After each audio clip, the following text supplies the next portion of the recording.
Hello everyone, I'm here to discuss the most important current affairs of today from UPSC perspective. Today's articles have been taken from The Hindu and The Indian Express. So without a further ado, let's begin. Our first article today is about a species in news. So the National Research Center on Yak, which is based in Arunachal Pradesh, has tied up with National Insurance Company Limited for insuring the livestock. The Himalayan yak is under the threat due to changing climatic conditions, hunting, etc. So now the yaks will be ear tagged and then insured. From UPSC perspective, let us read about the Himalayan yaks. So the yak, or the scientific name Bos gruniens, is endemic to the Tibetan Plateau and the adjacent altitude regions. Yaks belong to the Bovini tribe, which also includes the bisons, buffaloes, and the cattle commonly seen. It can tolerate temperatures as low as minus 40 degrees Celsius, but is vulnerable to heat. So this is an important point. Another important point is that the IUCN Red List status is vulnerable. It is listed under Appendix 1 of the CITES, which is Conservation of International Trade in Endangered Species. Then Indian Wildlife Protection Act of 1972, Schedule 2. The most serious threat to the wildlife survival is casual and market hunting. The yak is hunted for its meat, horn, and other materials.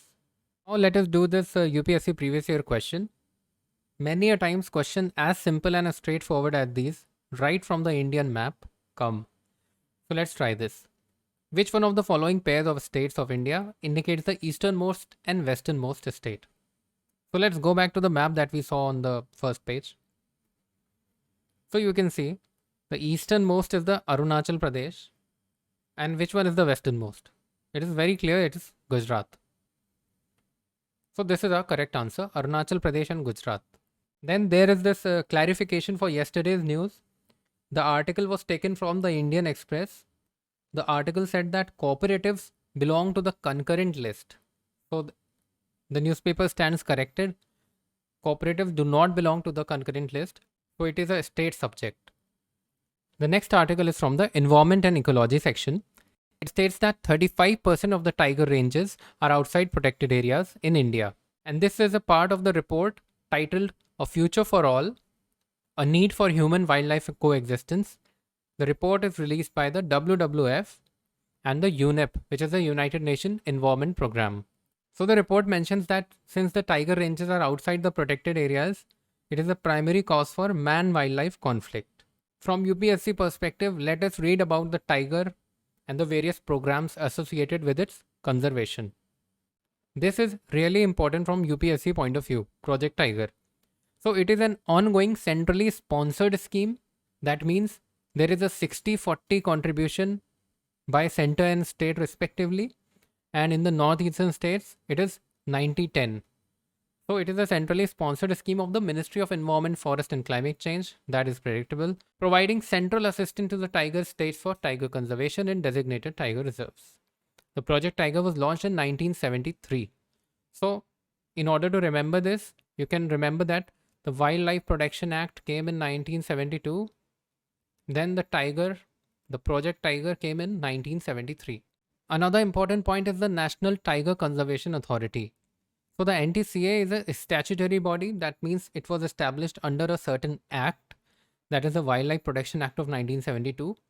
It was established in 2005. So this authority basically coordinates with the Ministry of Environment, Forest and Climate Change for the conservation of tigers. Now let us read about the MS tribes. So the full form is Monitoring System for Tigers, Intensive Protection and Ecological Status. It is an app-based monitoring system launched by NTCA in 2010 across the Indian tiger reserves. Now let us read about the tiger census in India. It is particularly very important from the exam point of view. So the census is done every 4 years by the NTCA. Okay, NTCA established in 2005. The first was conducted in 2006. Then after every 4 years, 2010, 14, 18 and most probably in 22 also. Let us look at some of the highlights of the report. So Madhya Pradesh saw the highest number of tigers, 526, followed by Karnataka, 524, and then Uttarakhand, 442. The increase in tiger population was also very high in Madhya Pradesh, then in Maharashtra, and then in Karnataka. The two laggard states were Chhattisgarh and Mizoram that saw a decline in the tiger population. Another very important point is that no tiger has been found in the Buxa Tiger Reserve, that is West Bengal, the Dampa Tiger Reserve in Mizoram, and the Palamau in Jharkhand. Another important point is that tiger count in Uttarakhand's Corbett Tiger Reserve at 252 is the highest density in the world of tigers. Then Madhya Pradesh Pench Sanctuary and Kerala's Periyar Sanctuary emerged as the best managed tiger reserves in the country. These are all very important points. The Satyamangalam Tiger Reserve in Tamil Nadu, please remember the location of each and every tiger reserve mentioned on this page. It registered the maximum improvement since 2014. This graph here tells us that for the census of the tigers, the whole of India was divided into 5 zones: the central, the western Ghats, the Shivalik Hills and Gangetic Plains, the northeastern hills and the Brahmaputra Plains, and the Sundarbans. This map shows the 51 tiger reserves of India. The link is given in the description. You can download this map from the link. There is only one article today from the economy section. RBI has asked the banks to stop using LIBOR and MIFOR. So what are these? Let's find out. LIBOR actually stands for London Interbank Offered Rate. It is the interest rate average submitted by the leading UK banks. LIBOR is the benchmark interest rate at which major global banks lend to one another. So this is an important definition. LIBOR is that rate at which the global banks lend to each other, the short-term loans that they give to each other.